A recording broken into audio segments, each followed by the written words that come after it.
Hello everybody, welcome to jurycentral.com online classes for law exams.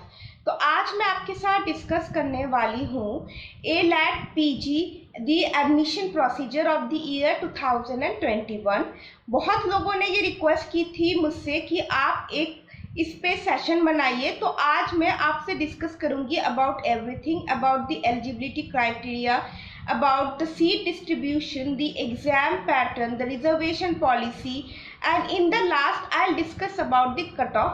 Along with it, मैं आपसे subject wise marks distribution of every subjects also I will discuss with you. तो सबसे पहले मैं आप लोगों को एक इम्पॉर्टेंट अनाउंसमेंट देना चाहती हूँ कि जो लोग डेल्यू LLM के लिए तैयारी कर रहे हैं उनके लिए बहुत ही अच्छा ऑफर है, क्योंकि आपको जूरी सेंट्रल तक की तरफ से 13 साल का प्रीवियस ईयर का क्वेश्चन पेपर मिल रहा है बस 500 रुपये में। हाँ जी, आपने बिल्कुल सही सुना है, बस आपको 500 रुपये देकर प्रीवियस 13 ईयर्स के सॉल्व क्वेश्चन पेपर आपको मिलेंगे इन दी PDF फॉर्मेट। लिंक मैंने डिस्क्रिप्शन बॉक्स में शेयर कर दिया है, आप डायरेक्टली मेरे वेबसाइट से जाके परचेज कर सकते हैं। और अगर आपको किसी भी तरीके की कोई दिक्कत आती है तो मेरे वेबसाइट में मेरा व्हाट्सएप नंबर भी दिया हुआ है। You are only allowed to message me but not to make any calls. आप बस मुझे व्हाट्सएप कीजिए, ये रिक्वेस्ट है, पर आप काइंडली किसी भी तरीके का कोई कॉल नहीं कीजिए, ओनली मैसेज के थ्रू ही आप मेरे से बात कीजिए।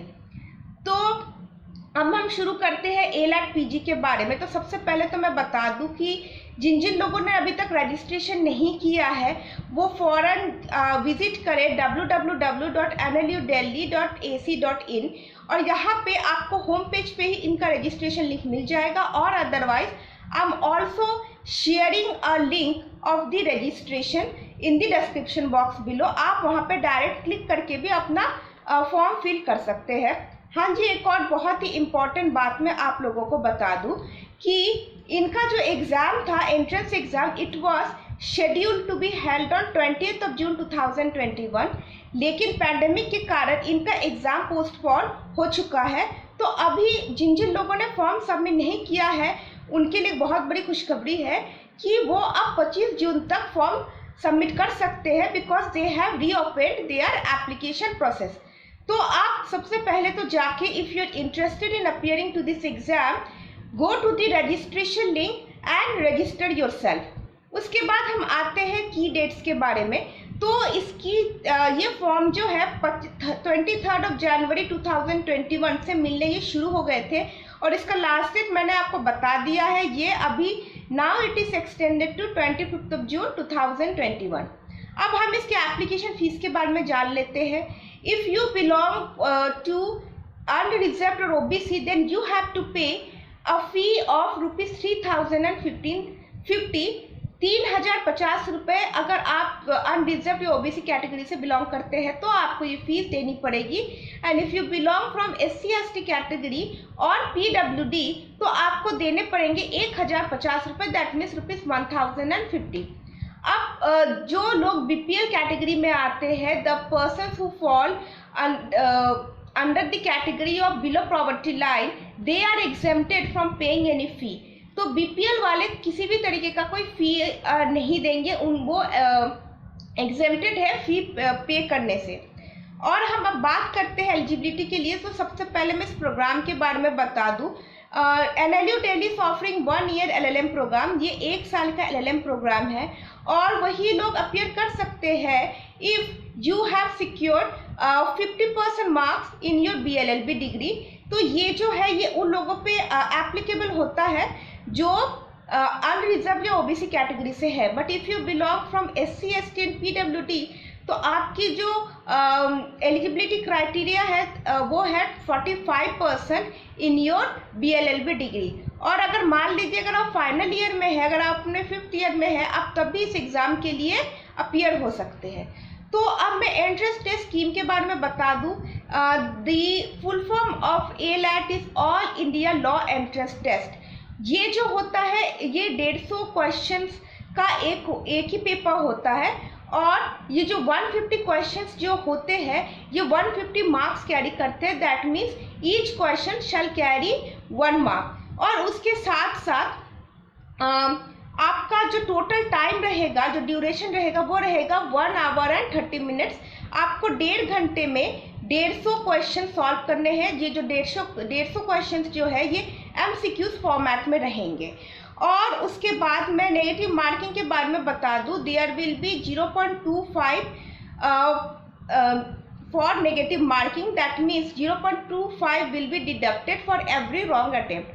अब मैं आपको सब्जेक्ट्स के बारे में बता दूं, एक चीज़ मैं इसके ऊपर और भी आपको बता दूं कि यहाँ पे जो सब्जेक्ट्स दिए गए हैं उनके अलावे भी बहुत सारे क्वेश्चंस आते हैं, जो मैं आपसे जब मैं डिस्कस करूँगी आपसे सब्जेक्ट वाइज मार्क्स डिस्ट्रीब्यूशन के टॉपिक पे, तब मैं आपको बताऊंगी कि कौन कौन से और सब्जेक्ट्स हो सकते हैं इनके अलावा, क्योंकि इन्होंने बस ये कहा है कि this are the major subjects और एंड में लिखा है एसेट्रा। एसेट्रा का मतलब ये होता है कि जो भी आपने BLLB टेस्ट में, अपने BLLB कॉलेज टेस्ट में जो भी सब्जेक्ट्स आपने स्टडी किए हैं वो सबको ही ये सिलेबस होता है। तो आप पहले तो ये जान लीजिए कि इसमें मेजर सब्जेक्ट्स ये कौन कौन से कह रहे हैं, जिसमें से तो एक हो गया criminal law, second is constitutional law, third is law of contract, jurisprudence, law of torts and international law, and after that a word is attached which says etc. तो ये एसेट्रा जो है वो पूरे के पूरे सब्जेक्ट्स है, the entire subjects what you have studied in your BLLB days. तो ये हो गया। और एक और बहुत ही इंपॉर्टेंट बात, if you are a foreign national और if you are a person of Indian origin और overseas citizen of India, then you are exempted from taking ALAT exam. जो फॉरेन नेशनल्स जो कि इस देश के नहीं है, जो बाहर के हैं, और ऐसे लोग जो कि person of Indian origin, that means NRI आप इनको कह सकते हैं, वो इस एग्ज़ाम के लिए उनको ये बिल्कुल भी ज़रूरी नहीं है कि वो इस एंट्रेंस एग्ज़ाम में अपीयर हो, वो बिल्कुल पूरी तरीके से एग्जेम्प्टेड है। अब हम बात करते हैं टोटल सीट्स की। तो इनकी टोटल सीट्स की जो डिस्ट्रीब्यूशन है वो 70+10 है, जिसमें 70 सीट्स ऑन ALAT मेरिट, जो कि एंट्रेंस एग्ज़ाम पे लिया जाएगा 70 सीट्स, और 10 सीट्स जो है वो foreign nationals and person of Indian origin और ओवरसीज सिटीजन ऑफ इंडिया के लिए अलॉटेड है, जिनको एग्ज़ाम देने की कोई ज़रूरत नहीं है। उसके बाद दिया गया है एडिशनल न्यूमेरिक सीट्स। हमने इसके बारे में ऑलरेडी डिस्कस किया था कि ये एडिशनल न्यूमेरिक सीट्स क्या होते हैं। इसका मतलब है एक्स्ट्रा सीट्स, और ये जो है एक सीट इसमें कश्मीरी माइग्रेंट को दिया गया है और 2 सीट्स दिया गया है रेसिडेंट्स ऑफ JNK। अब हम नंबर ऑफ सीट्स मतलब रिजर्वेशन के बारे में जान लेते हैं। तो मान लीजिए कि अगर आप UR कैटेगरी से बिलोंग करते हैं तो आपके लिए 32 सीट है, दैट मीन्स 32। OBC वालों के लिए यहाँ 27% का कोटा नहीं फॉलो किया जा रहा है, यहाँ बस 22% कोटा को लिया जा रहा है, जो है 15। SC का है 15%, दैट मीन्स 11। ST का है 7.5%, दैट मीन्स 5। EWS के लिए 10%, जो है 7। तो सब टोटल मिला के हो गया 70। अब हम सुपर न्यूमेरिक सीट्स को भी काउंट कर लेते हैं, जिसमें कश्मीरी माइग्रेंट्स के लिए 1 है एंड रेसिडेंट्स ऑफ JNK के लिए 2 है, और 5 सीट्स जो है वो फॉरेन नेशनल को दिया जा रहा है, और the rest of the 5 will be given to person of Indian origin और ओवरसीज सिटीजन ऑफ इंडिया। तो ये पूरा मिला के जो आपका ग्रैंड टोटल सीट्स जो आ रही है कैलकुलेशन के बाद, it is coming now to 81। अब हम फी स्ट्रक्चर के बारे में बात करते हैं। बहुत ही इम्पॉर्टेंट एक इंफॉर्मेशन है उन लोगों के लिए जो बाहर से है और जो यहाँ पे आके अपनी पढ़ाई करना चाहते हैं इन LLM, उनके लिए तो मैं बता दूं कि NLU Delhi is not offering hostel facilities for LLM students. अगर आप LLM के लिए अगर यहाँ आना चाहते हो बाहर से, तो आपके लिए किसी भी तरीके की कोई हॉस्टल फैसिलिटी प्रोवाइड नहीं की जाएगी NLU दिल्ली की तरफ से, as they are facing positive of rooms, उनके पास रूम्स की कमी है। तो आपको यहाँ पे आके अपना अलग अरेंजमेंट करना पड़ेगा रहने के लिए। और अब मैं आपसे बात करूँगी इसकी टोटल फीस कितनी आती है। तो इसकी जो टोटल फीस आती है वो है 1,39,000 पर एनम। तो मतलब आपका 1 साल का कोर्स है और इसमें आपको 1,39,000 चार्ज किया जा रहा है, जो एक्चुअली काफ़ी ज़्यादा एक्सपेंसिव है। अब मैं आपसे बात करूंगी सब्जेक्ट वाइज मार्क्स डिस्ट्रीब्यूशन पे, जो कि बहुत ही इम्पॉर्टेंट है।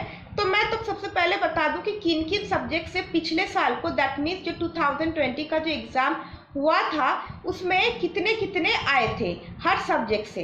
तो मैंने ऑलरेडी इसके ऊपर एक सेशन भी लिया था, where I have discussed the previous year question paper of 2020। I will share the link in the description box below. तो कॉन्स्टिट्यूशन से आए थे 30 क्वेश्चन, दैट मीन्स 30 क्वेश्चन आए थे। क्रिमिनल लॉ से 30 क्वेश्चन आए थे, जो है 30 question again. Contract act 23 question. LLP से एक क्वेश्चन। देखिए एलएलपी और पार्टनरशिप एक्ट में फ़र्क होता है। Limited liability partnership act is a different act than the partnership act. तो एलएलपी से आता है एक क्वेश्चन और पार्टनरशिप से आता है 6 क्वेश्चन। उसके बाद जूरिस्प्रूडेंस से आए थे 20 क्वेश्चन, लॉ ऑफ टॉर्ट से आए थे 20 क्वेश्चन और पब्लिक इंटरनेशनल लॉ से आए थे 20 क्वेश्चन। तो ये रहे आपका सिलेबस। इसमें हर सब्जेक्ट को इक्वल इम्पोर्टेंस दी गई है, किसी को कम या किसी को ज़्यादा नहीं दिया गया है। इसमें सारे ये मान लीजिए कि जो 30 क्वेश्चंस जो है वो कॉन्स्टिट्यूशन, क्रिमिनल लॉ और कॉन्ट्रैक्ट से। कॉन्ट्रैक्ट में इन्होंने पार्टनरशिप को भी गिन लिया है और एलएलपी को भी गिन लिया है, तो ये पूरा मिला के आपके 30 क्वेश्चंस हो रहे हैं। और जूरिस्प्रूडेंस से 20, लॉ ऑफ टॉर्ट से 20 और पब्लिक इंटरनेशनल लॉ से 20 क्वेश्चंस आए हैं। तो ये सारे सब्जेक्ट्स ही बहुत इंपॉर्टेंट है और सारे इक्वल वेटेज ही लेकर चल रहे हैं। अब मैं कट ऑफ की बात करती हूँ। बहुत ही लोगों को डाउट होता है कि इनका कट ऑफ होता क्या है, तो सबसे पहले मैं बता दूँ इनका पेपर कैसा होता है। अगर मैं लास्ट ईयर के पेपर की बात करूँ तो ज़्यादा टफ नहीं था। ये हम इसे हाई मॉडरेट लेवल कह सकते हैं या उससे कम भी कह सकते हैं। और इनका अगर मैं 2020 की अगर कट ऑफ की बात करूँ तो जनरल सिक्योर्ड 81.25 मार्क्स, ओबीसी का रहा है 66.75 मार्क्स, एससी का रहा है 60.25, पीडब्ल्यूडी का रहा है 38.75, पीडब्ल्यूडी जनरल का रहा है 67.5, कश्मीरी माइग्रेंट्स का रहा है 58.5 एंड ईडब्ल्यूएस का रहा है 63.75। और ये ऐसा कहा जा रहा, अनुमान लगाया जा रहा है कि इस साल का जो कट ऑफ है वो 81 से 90 मार्क्स के बीच जाएगी, क्योंकि लास्ट ईयर ही इनका जो कट ऑफ गया था वो 81.25 मार्क्स था। तो इस हिसाब से, लेकिन मैं आपसे कह दूँ ये कहना सही नहीं होगा कि इस साल भी 80% जाए, क्योंकि मैंने 2018 का भी कट ऑफ देखा है जिसमें ज़्यादा हाई नहीं गया है, जिसमें कहा जा रहा है कि 70% से कम ही गया है।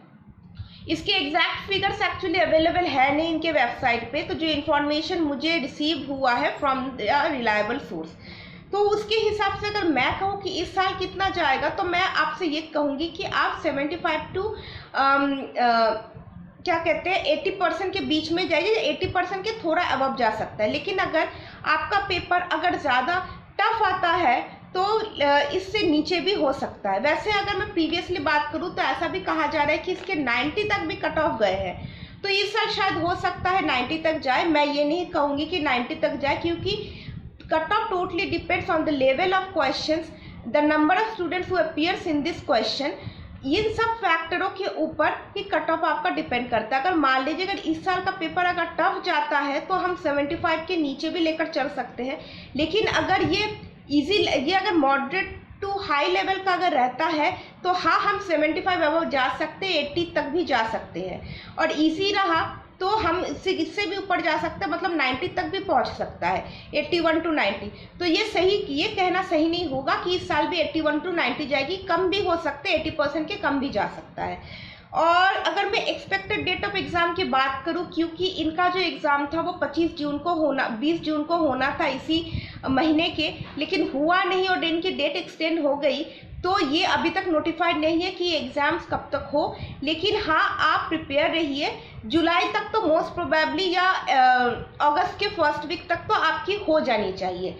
तो ये रहा आज का सेशन। अगर आपको किसी भी तरीके की कोई दिक्कत आती है तो I am also sharing my contact link in the description box below, आप शेयर कर सकते हैं। अगर आपको कोई प्रोडक्ट परचेस करना, अगर आप DU-LLM का, अगर आप 13 साल का अगर क्वेश्चन पेपर परचेस करना चाहते हैं फुल्ली सॉल्व्ड, और if you want to purchase the fully solved question paper along with subjective questions of Jamia Millia, आप फिर भी मेरे से कॉन्टैक्ट कर सकते हैं। नीचे गए डिस्क्रिप्शन बॉक्स में आपको वो मिल जाएगा। तो उम्मीद है आज आपको ये सेशन पसंद आई होगी। इसी उम्मीद के साथ मैं आज आपसे विदा लेती हूँ। Have a great day.